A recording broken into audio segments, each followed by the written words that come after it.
विरोधी पक्षाचा ब्रह्माचा भोपळा पळत मुख्यमंत्री देवेंद्र फडणवीस यांनी शेतकऱ्यांना 2 लाख रुपयांची कर्जमाफी घोषित केली आहे। हा लाभ शेतकऱ्यांना 15 सप्टेंबर पासून मिळणार आहे, असे संभाजीनगरचे पालकमंत्री संजय सिरसाट यांनी पत्रकार परिषदेमध्ये सांगितले आहे।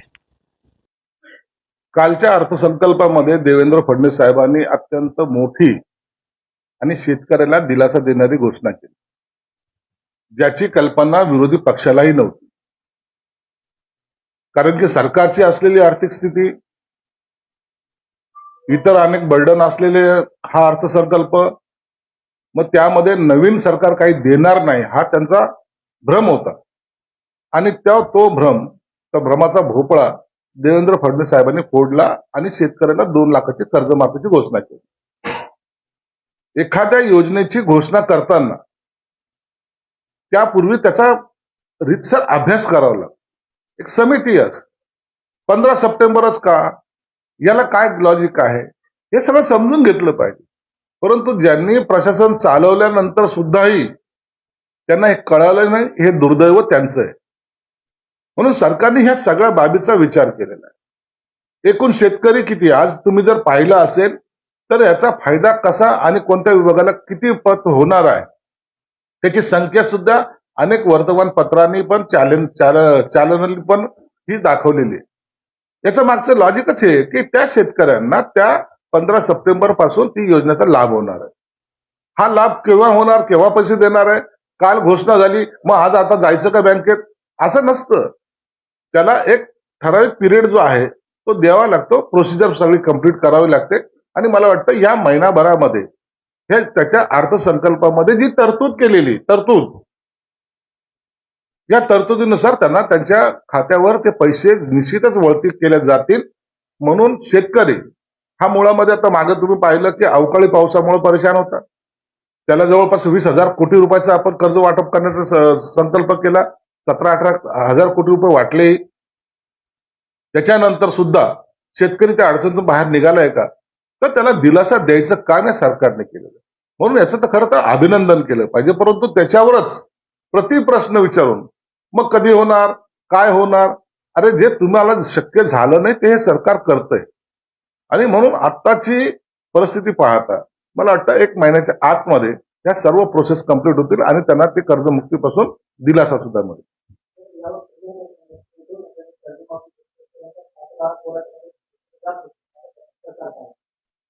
उद्धव ठाकरे साहेबांनी जर कर्जमुक्ती केली असेल तर मग हे कर्ज आलं कुठून? शेतकऱ्याला दरवेळेला येणाऱ्या सीझन मध्ये शेती पिकवण्यासाठी कर्ज हे घ्यावं लागतं, त्या टायमाला तो शेती पिकवू शकतो अशी त्याची अवस्था आहे।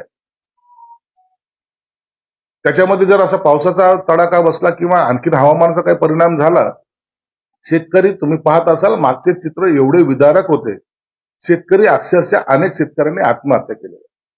त्यांच्या भावना ह्या लक्षात घेतल्या पाहिजे। म्हणून याच्यावर राजकारण न करता आपण शेतकऱ्याच्या पाठीशी कसं उभं राहता येईल हा सरकारने केलेला प्रयत्न आहे। आणि मला वाटतं यामुळे शेतकरी सुद्धा काही पूर्णपणे म्हणता येणार नाही, पण काही अंशी निश्चित आनंदी झालेला आहे।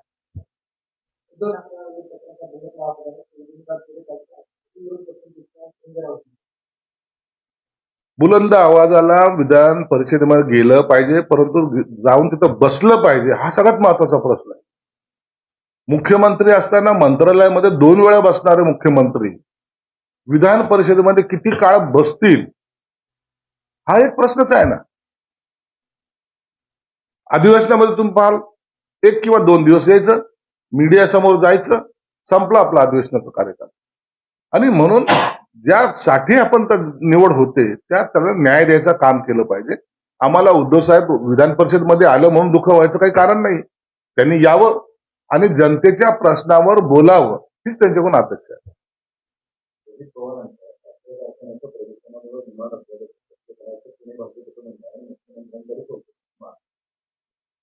बघा, अजितदादांचा मृत्यू घातकी अपघात, त्याच्यावर रोज नवीन नवीन दावे प्रतिदावे केले जात आहेत। प्रत्येक जण आपापल्या अँगलने ते मुद्दे मांडण्याचा प्रयत्न करतो, सरकार त्याची दखलही घेते। परंतु आता मला वाटतं वातावरण म्हणजे ह्या आरोप प्रत्यारोपाच्या फैलीचा रोष आता वैयक्तिक लेवलवर चाललेला आहे आणि मला वाटतं हे ठीक नाहीये. तुम्हाला अजितदादाचा मृत्यूचं कारण शोधायचं आहे ना, तुम्ही सर्वांनी त्या असलेल्या यंत्रणेला आपण सहकार्य केलं पाहिजे. असे आरोप प्रत्यारोप करून मग कारखान्याच्या प्रदूषणामुळे विमान पडलं किंवा आणखीन कशामुळे पडलं याचा सगळा अभ्यासपूर्ण जो अहवाल येणार आहे त्याच्यानंतर याच्यावर भाष्य केलं तर मला वाटतं हे बरं राहील.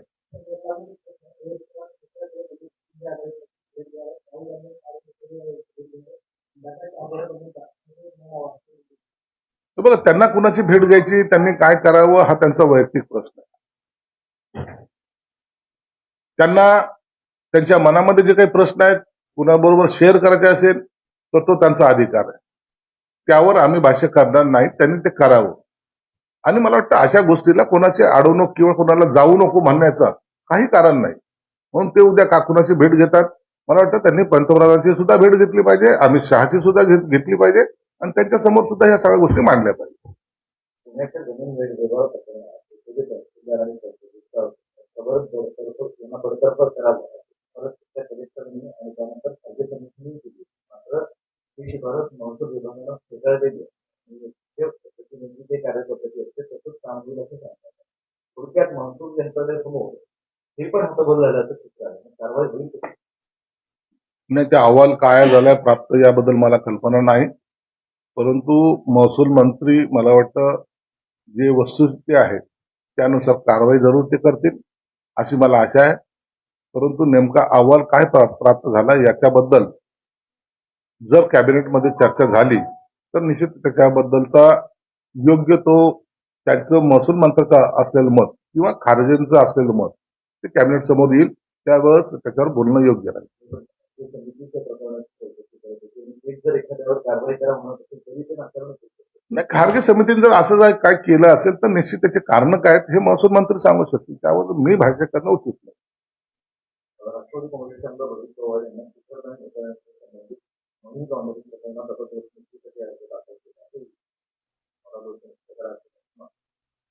मागे शिखर समितीच्या प्रकरणामध्ये जे काही क्लीन चिट देण्यात आली होती त्यानुसार त्यांनी केलेला तो अर्ज आहे आणि म्हणून हायकोर्टाने सुद्धा त्यांना काही काळानंतर काही जो वेळ दिलेला ईडीला त्यांचं म्हणणं मांडण्याला त्याच्यानंतरच त्यांना त्याच्यातून दोषमुक्त होईल की नाही होईल हे हायकोर्ट ठरवणार आहे.